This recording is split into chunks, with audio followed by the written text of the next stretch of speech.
미성년자 관람물과 세 번째 작품은 원초적 본능입니다. 원제는 베이직 인스팅트로 국내 개봉 외화 중 잘 뽑은 한글 제목으로 들어가는 작품입니다.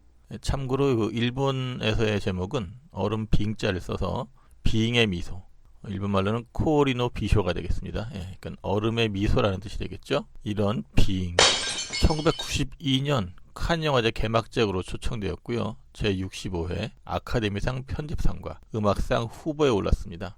원초적 본능 2가 2006년에 개봉되기는 했으나 그저 1편의 명성에 기대어 만들어진 것이라 작품성이나 흥행에서나 논의할 만한 것이 못 되어 여기서는 언급을 하지 않겠습니다. 에로틱 스릴러의 대표작이죠. 후에 원초적이나 원제적이란 수식어가 달린 아류작을 배출하게 했던 이 원초적 본능은 국내에서는 1992년 5월 23일 개봉했습니다. 한번 이렇게 쭉 신문 광고를 한번 보시고요.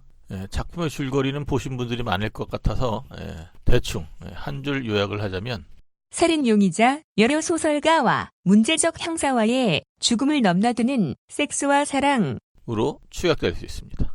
그리고 샤론 스톤의 다리 꼬는 한 장면이 이 영화의 상징이죠. 우리는 이 장면을 보기 위해 손에 리모컨을 들고서 얼마나 많은 노력을 했던가. 이 장면은 영국의 온라인 영화 서비스 업체인 러브 필름의 투표조사에 따르면 눈 깜짝하면 놓치는 장면 중 가장 많은 득표수를 차지했다고 합니다. 제 생각에는 다시 되돌려보는 장면으로 투표를 해도 1위를 차지하지 않을까 생각이 됩니다. 사실 이 장면은 정작 대본에는 없었고 감독인 폴 버호벤의 경험담에 근거하고 있습니다. 폴 버호벤의 대학 시절 한 파티에서 목격했던 어느 여인의 행동에서 착안하여 이 장면을 찍게 된 것이죠. 샤론 스톤에 따르면 폴 버호벤은 다리꼬개 장면을 위해 속옷을 벗으라고 부탁했다고 합니다. 그는 속옷이 너무 밝아서 카메라에 비친다고 말했다고 합니다. 이에 샤론 스톤은 자신의 중요한 부분을 노출시키지 않는다는 조건하에 동의를 했고 촬영에 임했습니다. 하지만 그 약속은 어긋났고 그녀는 이것으로써 세계적인 스타가 되어버렸죠. 사전 조기 시사회에서 샤론 스톤은 문제 장면을 발견했습니다. 샤론 스톤은 중요 장면을 자신과 상의하지 않은 감독에게 심드렁했지만 그대로의 노출이 캐릭터에게 부합한다고 느꼈기에 그 장면을 내버려두기로 했습니다. 그런데 그녀의 에이전트들은 그 장면이 샤론 스톤의 미래 경력을 해칠 것을 우려해서 이를 탐탁지 않게 여겼습니다. 그래서 샤론 스톤도 이 장면을 삭제하기를 요구했지만 폴 버호벤은 이를 거절했습니다. 덕분에 영화사에 빛나는 명장면이 탄생했고 샤론 스톤은 수십 년을 다리 꼬는 섹시한 여자의 이미지로 살고 있습니다.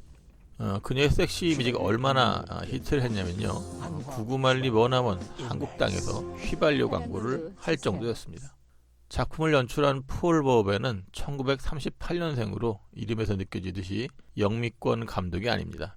네덜란드 출신의 감독으로 수학과 물리학을 전공한 이학 박사입니다. 나 이대 나온 남자야. 본국인 네덜란드에서 명성을 쌓은 후 헐리우드로 넘어가 로보캅, 토탈 리콜, 원초적 본능 등을 성공시키며 흥행 감독으로 승승장구했으나 살색이 난무했던 쇼걸의 폭망과 스타쉽 트루퍼스의 연이은 흥행 실패로 명성이 꺾였으며 케빈 베이컨, 엘리자베스 휴 주연의 할로우맨을 끝으로 헐리우드 생활을 마감합니다. 그 뒤로도 작품 활동을 했지만 대중들에게는 점점 잊혀지고 있습니다. 남자 주인공인 마이클 더글라스는 1944년생으로 젊었을 적엔 아버지인 커크 더글라스의 아들이란 딱지가 늘 붙어 있었습니다. 하지만 여러 작품을 거치면서 자신만의 커리어를 쌓아 독립적인 배우로서 성공하였습니다. 그래서 대표적으로 로맨싱 스톤, 위험한 정사, 월스트리트, 장미의 전쟁, 블랙 레인, 폭로 등이 있지만 더글라스 자신만의 이미지를 대표할 만한 작품은 없는 것 같네요. 이를테면 아놀드 슈왈제네거를 떠올리면 코난이나 프레데터, 코만도, 터미네이터 이런 이미지가 떠올리죠. 실베스타 스탈린 같은 경우도 로키, 람보, 최근에 로버트 다우니 주니어 같은 경우는 아이언맨, 이런 식의 대표 이미지는 없다는 얘기가 되겠습니다.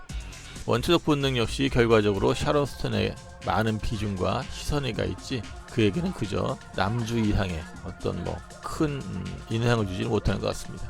거의 모든 것을 다 보여주고 있는데요. 참으로 안습입니다. 마이클 더글라스가 원초적 본능에서 연기했던 형사 닉 커런 역은 애초의 대본에는 캐슬린 터너를 염두에 두고 레즈비언 형사로 되어 있었습니다. 그러다 젊은 형사로 수정이 되었고 마이클이 캐스팅되면서 42세로 바뀌었다고 합니다. 그런데 당시 마이클의 나이는 47세였다네요. 그래서 그는 촬영 전에 얼굴 주름 제거 수술을 받았습니다. 마이클 더글라스는 영화 중 위험한 운전 장면이 있었는데요. 대부분 장면에서 대역을 쓰지 않고 본인이 직접 연기했습니다. 그리고 배드씬 역시 샤론 스톤과 직접 연기했는데요. 이거는 대역 쓸 일이 아니겠죠. 마이클과 샤론 스톤은 배드씬 내내 에이즈의 위험 때문에 패드를 착용하고 있었습니다. 당시 에이즈의 위험과 공포가 극에 달해있던 시절이라 그랬을 겁니다. 폴 버벤은 이 둘을 가지고 이런저런 장면과 체위로 근접샷, 중간샷, 광각 등 가능한 한 모든 장면을 열흘이 넘는 시간을 두고 촬영했는데요. 이 중 메인 배드씬은 5일 동안 촬영을 했다고 하니 에헤라디어, 마이클은 참 좋았겠네요.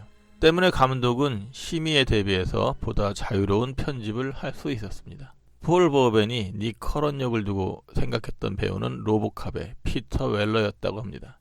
그 외에 여러 배우들을 생각하다가 웨슬리 스나이프스, 덴젤 워싱턴, 리차드 딘 앤더슨, 돈 존슨 등의 제안이 갔었다고 하는군요. 하지만 그들은 이런저런 이유로 고사를 했습니다. 이렇게 뜰 줄 몰랐겠죠. 또한 이 역에 오디션을 본 배우들로는 브래드 피트, 탐 크루즈, 레이 리오타, 패트릭 스웨이지 등이 있습니다.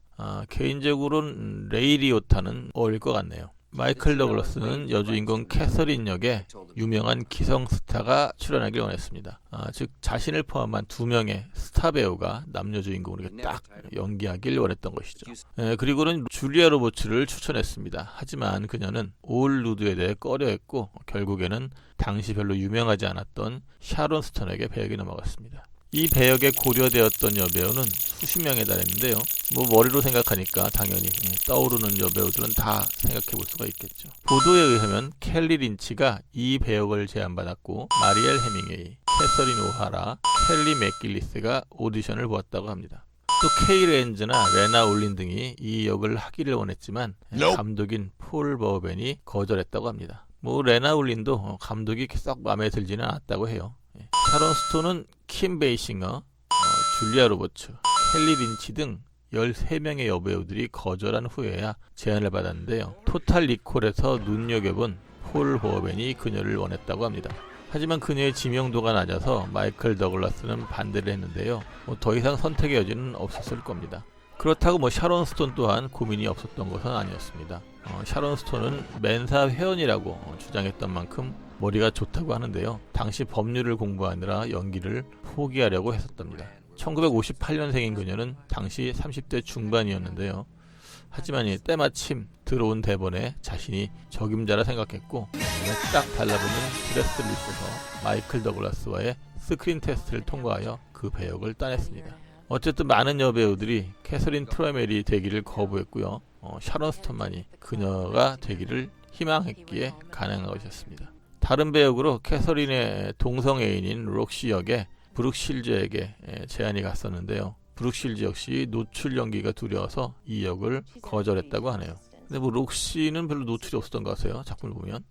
아무튼 그렇게 어렵게 따낸 배역이지만 빌 케이블이 연기한 록스타 무즈와의 첫 배드씬부터 샤론 스톤은 긴장하지 않을 수가 없었다고 합니다.